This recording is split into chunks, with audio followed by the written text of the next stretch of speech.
Postgame here in Mercedes-Benz Stadium in Atlanta, the Georgia Bulldogs defeat the Texas Longhorns for the second time this season, responsible for both losses on Texas's resume. Justin Guzman, Gabriel Silva, I'm Joseph Duffy, and Justin, this game was just back and forth, a true defensive matchup. Yeah, it absolutely was a defensive matchup, and the two late picks, the Quinn interception that he threw towards the end of the fourth quarter, followed by the great play made by Jahdae Barron to get the ball right back for Texas, was really a microcosm sort of this game. The defenses really showed out throughout the entire game. Texas in the first half was able to get down the field, but not able to ever punch the ball into the end zone. That was a big story. And then for Georgia, they really couldn't do anything in the first half. Carson Beck goes down, Gunnar Stockton comes in. He kind of provided a spark, but then just the inability of the offenses giving Georgia some shorter fields really helped spark the Dogs and get them the points that they needed to overcome the adversity early in this game. And really in that first drive of that second half, once we heard news that Carson Beck was now returning, he seemed like he really lit this team on fire and drove them down the field. Didn't score a touchdown that first drive, but you can tell that Texas's defense wasn't necessarily prepared for Stockton. Yeah, the Texas defense, they did all they could. They held Georgia to a very low amount of yards throughout the first three quarters. I think it took them up to the third quarter to finally break 100 yards total. So the Texas defense did its job. Like Goose mentioned, the offense could not punch the ball in throughout the first half. That was the big key issue for the reason why Texas found themselves in a tight game. They could have easily been up 20-plus points if they had locked the ball into the end zone. So a lot of the offensive struggles, reared its ugly head back again for this Texas team. Yeah, red zone defense for Georgia, especially the story today, again, rearing its ugly head. The rush offense, or a rush attack rather, for Texas was dominant last week against the A&M Aggies. Tonight, 31 yards total as a team. Yeah, last week, like you mentioned, Quintravion Wisner had 20-plus carries and 186 yards. This week, we only had 30 rush yards total. So the offensive line couldn't get the same push they had last week against A&M. And, it was a question mark coming into the season when we knew that C.J. Baxter was going to go down.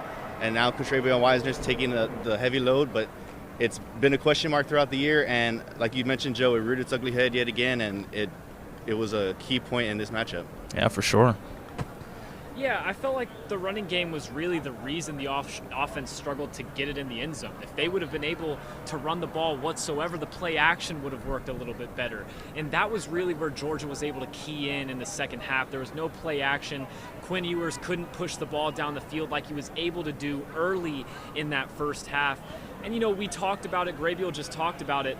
The inability to get the run game going, and Trey Wisner, who's had such a good last couple weeks, Georgia's been able to stop that twice now. So if these two teams go head-to-head once again, that's going to be a huge storyline later on in the college football playoff. And Texas is going to need to both get healthy and get that going again if they want a chance to really compete down the stretch. Yeah, Texas's next matchup is in 2 weeks. Again, as we stand here Saturday night, we don't know who Texas will face in that matchup in 2 weeks. But, Coach Sarkisian still remained a little bit level-headed, and all the players really remained level-headed and optimistic for what is to come.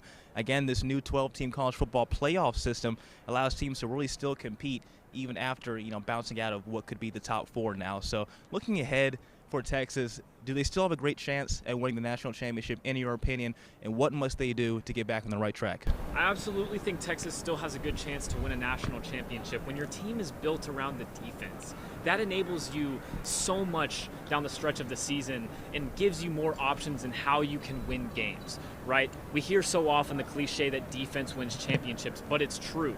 We think about some historic NFL teams, the Legion of Boom, Seattle Seahawks, relying on that defense. Texas can rely on their defense to win games. The offense had multiple opportunities tonight where they didn't manage to punch it in, like we've already talked about. And if that gets fixed, if Texas gets in the end zone just one more time, a couple of those missed Auburn field goals connect, Texas wins this game. Yeah, and going back to the college football playoff, right now we don't know where they're going to be. If they're going to be a 5, 6, 7 seed. I think their draw for the college football playoff is going to be the biggest indicator for how far this Texas team could go. It looks like right now they're going to be hosting a home playoff game, right? And if they can avoid taking on a number 1 Oregon and a number 2 Georgia in that quarterfinal round, the path to a championship is a lot easier for Texas. So it's going to be interesting to see when the rankings come out in the morning where Texas is going to land. I think they're a championship caliber team like Justin mentioned, with their defense. And, I mean, they proved it today. They can hang around with a team like Georgia. You know, they bounced back after a loss in mid-October. So it's going to be interesting to see how this Texas team is going to, you know, try and prepare for the playoffs, as now they have a good break, some time to rest, some time to reset going forward. All right, interesting coverage for us here in Mercedes-Benz Stadium in Atlanta. That will do it for us tonight here in this wonderful stadium. We do want to thank you once again for the Moody College of Communication and also the Center of Sports Communication Media for sponsoring our coverage. It has just been an amazing weekend of football here in Atlanta, Georgia.